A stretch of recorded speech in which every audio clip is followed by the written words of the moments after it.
Hello, and welcome to Boarding All Captains, the CNU Study Abroad Office's official podcast. I'm Sophia Evans, your host, and on this week's episode, we have Maggie Gammons joining us. Thanks for having me. Yeah, so Maggie, to get started, could you tell us your major, minor, involvements on campus, and the program you went on? Yeah, for sure. So I'm a communication major here at CNU with a French minor, and I went to Paris, France during the fall 2023 semester with CEA Kappa, studying political science and communication. And then what are your involvements on campus? I'm part of Greek Life, the Captain's Log, our student newspaper, and... Okay, cool. And what classes did you take while you were abroad in Paris? So I took 4 classes abroad, 12 credit hours, Yeah. sorry. All in common political science. I took media and democracy, media through fashion, a lot of classes like in French as well, and then my other class was just like a basic like culture class. Cool. And then did you feel that the classes differed there than CNU, and in what way? Yeah, I felt, because we only had classes 3 days a week, so I had Thursday and Fridays off, so I had a longer weekend than I did an actual school week, which is a lot different. But classes were also 3 hours long versus like the 50 minutes or an hour and 15. So was that definitely an adjustment, and also coming back to CNU being like, okay, I actually have to go to classes 5 days a week now is definitely a large. Yeah, transition. Were there any other cities or countries you got the opportunity to travel to? Yeah, so one of my main goals was to like explore Europe while I was there, since I was there for like 5 months. I was able to go to Germany, Switzerland, Prague, Budapest, and then a couple other cities in France. Yeah, and then did you go on the program with a friend, or did you meet people while you were there? I went completely alone. Honestly, it was like the best thing I could have done for myself, just because I felt so independent, and I think that's one of like the main things that I learned when going abroad was just independence and how to like be by myself. But I did meet friends. I had 2 roommates that I really like clutched onto. I was in an apartment in the 20th arrondissement, and it was fabulous.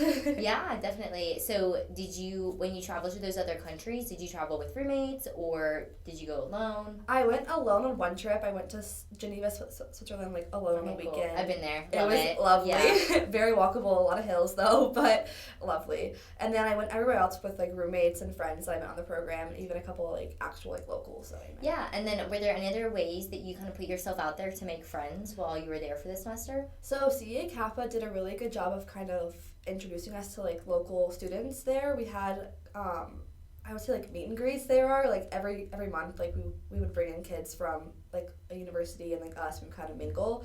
So that was really exciting to like build those connections with people who actually spoke the language and could like talk to me in French, because that was also one of my main goals, is to like learn the language like weller than I had. So yeah. Yeah, and were all of your classes, like some of them were in English, some of them were in French? So I had 2 classes in French and then 2 classes in English. Okay, yeah, and then were your roommates also like trying to learn French, or? They were not minors in French or majors, so they just kind of came in a little like newbies. So it was different. I didn't really have them in any of my classes, but a lot of people did know some French before they went. Yeah. How did being abroad for a semester help with your French and your cultural immersion? Like so much. Like I can like a 180 degrees. I came back to like classes here, and my professor was like, "Holy cow, Maggie! Like, you know, I'm blown out of the water." Like I was practicing all day and all night, and I just think that when you're actually like, in the culture and like in the country, you're kind of forced to speak it. So it really helps you like get out of your comfort zone. Definitely, that's awesome that you even got that feedback from your professors. Yeah, it was really rewarding. Yeah. Were there any other like excursions like within Paris or like field trips you got to do with your classes or anything like that? I went to Loire Valley, like, with CEA Kappa. That was one of our field trips, and this is, like, where all, like, the castles are and the chateaus, and it was, like, on the countryside of France, and we spent, like, a weekend just, like, touring the chateaus and going behind the scenes and stuff like that, and that was really, really neat, just to see, like, the old architecture and kings and queens where they used to live, so that was really, really cool. Definitely. And, what was the food like there? Did you have like a meal plan with the university or? So I did not have a meal plan. I had an apartment all to myself, so I was able to cook most of my meals. And I went grocery shopping like probably like every other day, because I feel like the fresh produce in France was, once again, like out of the water. So I was mainly like cooking for myself, and then I would eat out pretty much on the weekends or when I was traveling. Yeah. Yeah, and was there a favorite traditional cuisine you got the chance to try? I really liked escargot, which I feel like Yeah. is not common. I feel like people are kind of scared of it. Oh, but I love it when I I was loved there, it yeah. too. Especially just the butter and like olive oil, and it was Uh-huh. good. Yeah, definitely. When my trip, we flew into Paris and then like we took a train to Brussels, but the first like restaurant my friends and I went to with our study abroad trip, we ordered escargot. The first one. Yeah, like the first restaurant. We were like, let's order escargot. Crazy. It yeah. took me a good like We ordered pasta too, up. really. Yeah. And we were like, we want to try it, but it comes out with like the little like shell like holder, and we were like, so do we crack it? Like we were trying to crack it with like the little utensils they brought and you like out. hold it, and then you try to like with the little like the mini fork, you like pull it out. Right, but at first, like before we figured that out, like we were trying to crack it. That's like really we were like, funny. what are we doing? Yeah. And then we had to ask the waiter, and he was like, no, you just like use it to hold. And I was like, I can use my hand to hold though. Like it's not that hot. But the waiter knew I was a newbie and was like, okay, this is how you do it. And I'm like, thank you. I'm just a girl. Yeah, exactly. No, it was such a memorable experience though. But it was great. I think I had it like 2 or 3 times while I was there. So yeah, definitely. Being abroad for a whole semester, how did you spend your free time day to day? So I had 4 classes abroad, and each class was about 3 hours long, once a week. So I was usually in class from between like 10 to like 1, depending on my schedule. So I had a lot of free time afterwards, usually in the evening. And I would spend that time just kind of exploring the city, like walking around, taking the metro. I found parks, I really enjoyed the parks in Paris, just like they all have parks within like 10 minutes of each other.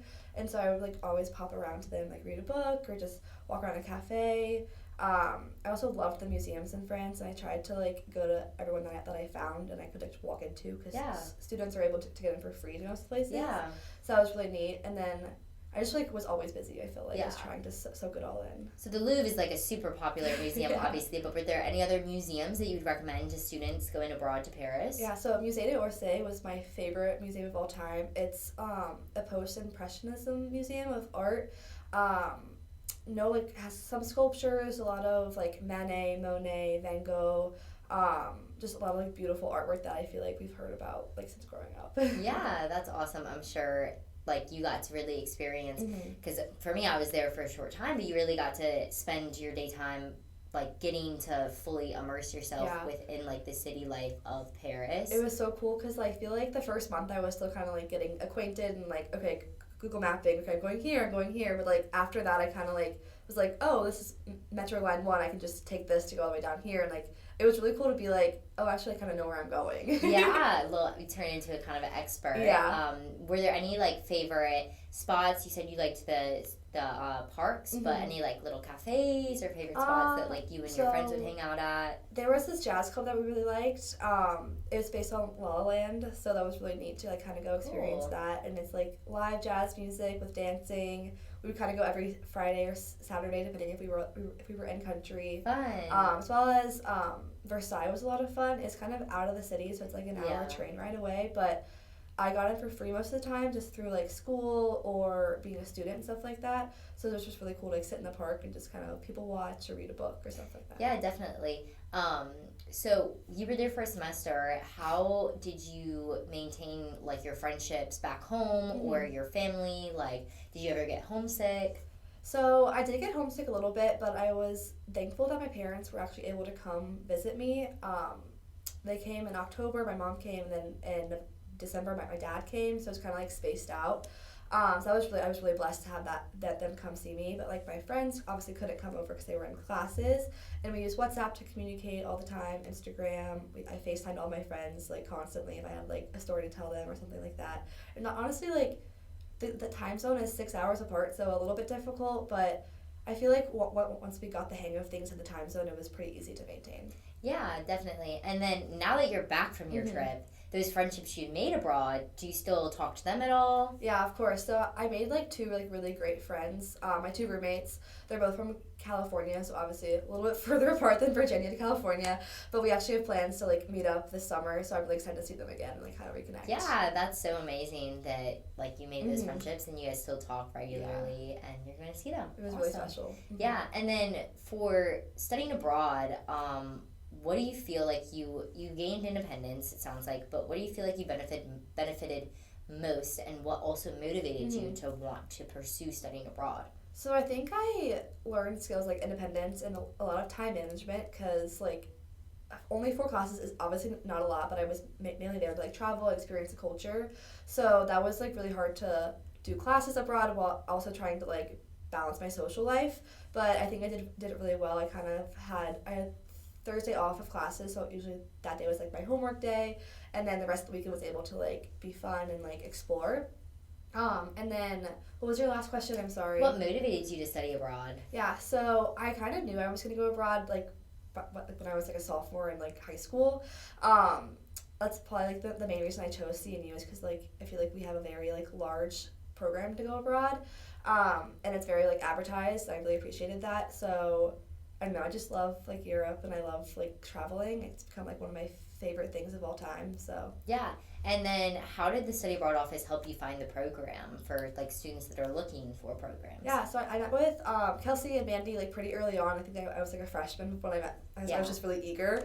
And they just kind of like sat me down and was like, okay, we know you're going to do like a semester abroad.